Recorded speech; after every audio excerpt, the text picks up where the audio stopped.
Mbappe rejects PSG, Liverpool call off Konate move, Rashford makes history, a transfer roundup, and this week's Friday feels all coming up on today's OneFootball Daily News. As I'm your host Angelina Kelly, let's get into it.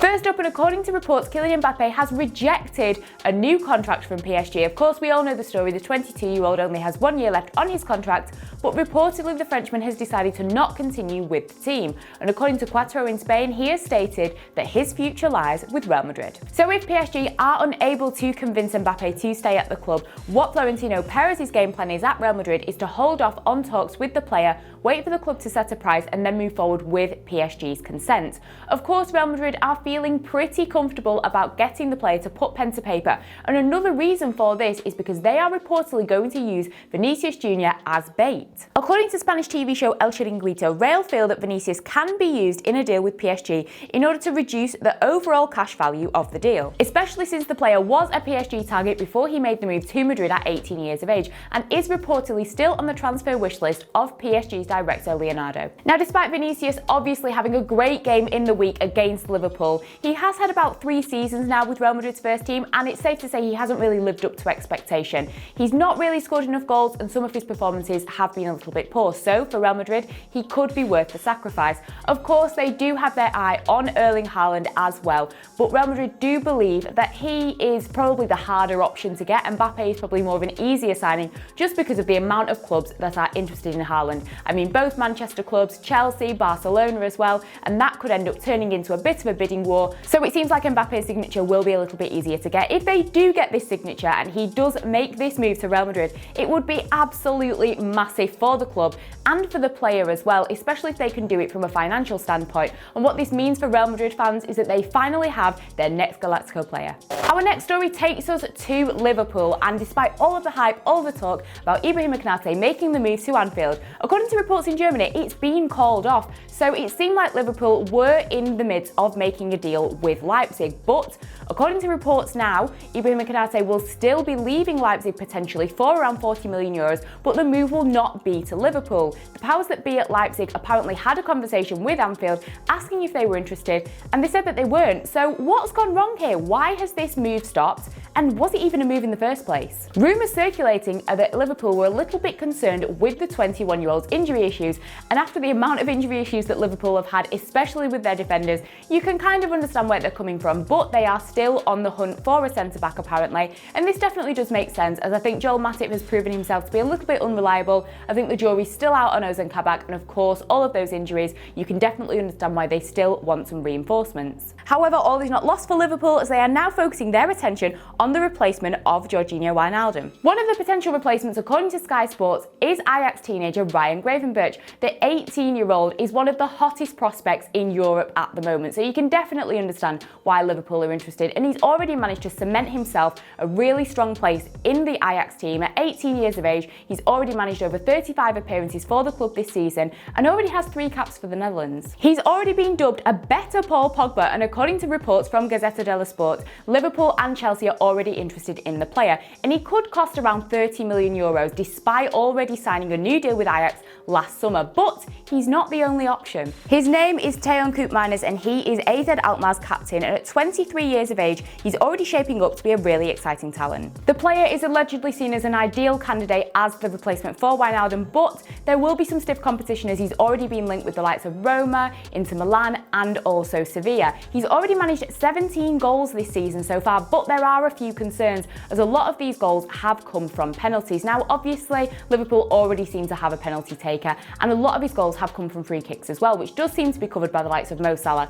and Trent Alexander-Arnold. Offensively and defensively, he is still really strong, but he does seem to be a little bit more of a number 6 than a number 8. But Klopp is apparently interested in the player. We'll have to see what happens, but personally, my money is on Gravenberch. Next up, and there were some big goals and big wins in the Europa League. And looking at the 2 English teams, Manchester United and Arsenal had 2 very, very different nights. For Manchester United, they had it all. The home team Granada, they had mopeds and bikes escorting their bus to the stadium. There was even a streaker on the pitch. Oh, and Marcus Rashford managed to make some history. The player is the first English footballer to score 8 goals for the club in a European competition in a single season, excluding qualifying matches, since Bobby Charlton in the 1964-65 season, demonstrating just how vital Rashford is in this team. It was a good night for the Reds. They managed to win 2-0 thanks to Marcus Rashford and a Bruno Fernandes penalty. It wasn't the most exciting of games, but United got the job done and they're now sitting comfortably for the second leg. However, Arsenal, it wasn't that easy for them. They didn't manage to get the job done as they failed to hold on to their 1-0 lead over Slavia Prague. Like United's game, it wasn't the most thrilling for Arsenal, but with 4 minutes to go, they did manage to finally get a goal from Nicolas Pepe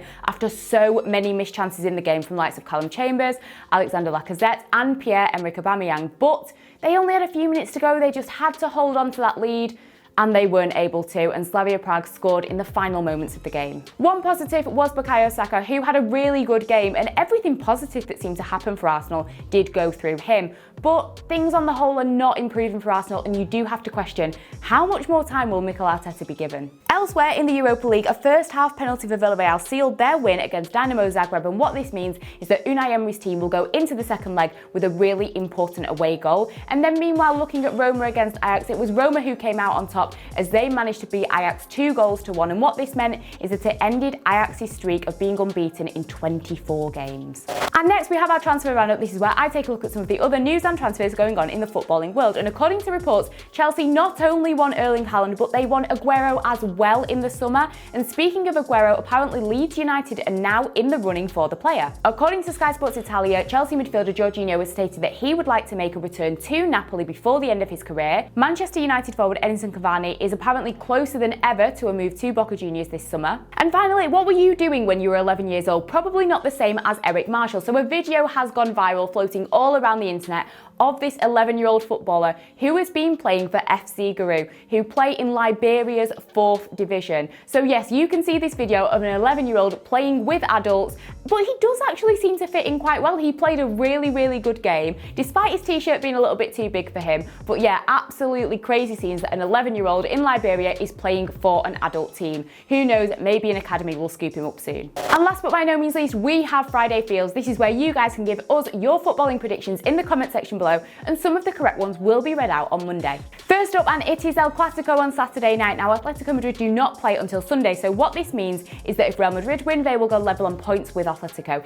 If Barcelona win, they will go top of the table. So this is such a big, important game for both teams, really. And if the league ends with all of the clubs level on points, it will go off head-to-head records, not goal difference. So again, another reason why this game is so important. Of course, Real Madrid have been without Sergio Ramos and Rafael Varane. Gerard Piqué is battling with his fitness, but for me personally, I do feel like Barcelona will win this one. I think there's going to be a lot of goals, so I am going to go for a 3-2 victory for Barca. Next in the Premier League, of course, Spurs play Manchester United. It is Matt versus Angelina. It's going to be a really big game.